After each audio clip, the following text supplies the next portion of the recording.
The Colorado cycling community is remembering 46-year-old Gwen Inglis. She was a champion road race cyclist who was killed on a ride by a suspected DUI driver. While her accomplishments on the bike speak for themselves, her attitude off the bike is what friends and family want to remember her by. Denver 7's GUAJARDO shares more about who Gwen was and the memorial being grown in her honor.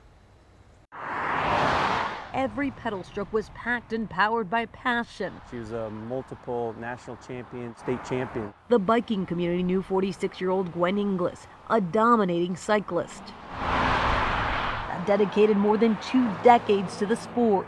She was one of the elite cyclists in the nation. JEROD rode with Gwen and her husband on the Black Swift Cycleton team. She's full of joy. She's a delight to be around. She's calm, she's peaceful. She makes you feel like the only person in the room. Gwen and her husband shared a love for the 2 wheels on a tandem bike. On Sunday, the 2 clipped into their bikes and took off. A usual morning training ride. They were riding eastbound in the bike lane on West Alameda Parkway in Lakewood around 10 a.m. Gwen was ahead. She didn't make it to the light on South Indiana Street. It's just a sad tragedy where there was a driver that was under the influence and just veered into the bike lane. Her husband, a military EMT, witnessed the driver hit his wife. He's a mess, you know, kind of how you would imagine if your spouse just passed away right in front of you. 29-year-old Ryan Montoya was behind the wheel.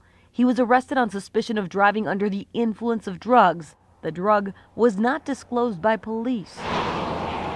A cross and flowers mark the spot where Gwen's life was taken. She's just a beautiful soul. Tonight, a community that rides together, grieves together.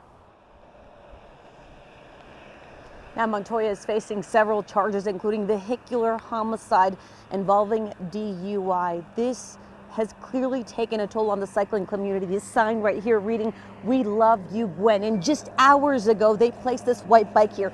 This is what's called a ghost bike, paying tribute to Gwen's life. It's also a reminder for drivers to share the road with cyclists. Reporting live in Lakewood, GUAJARDO, Denver 7.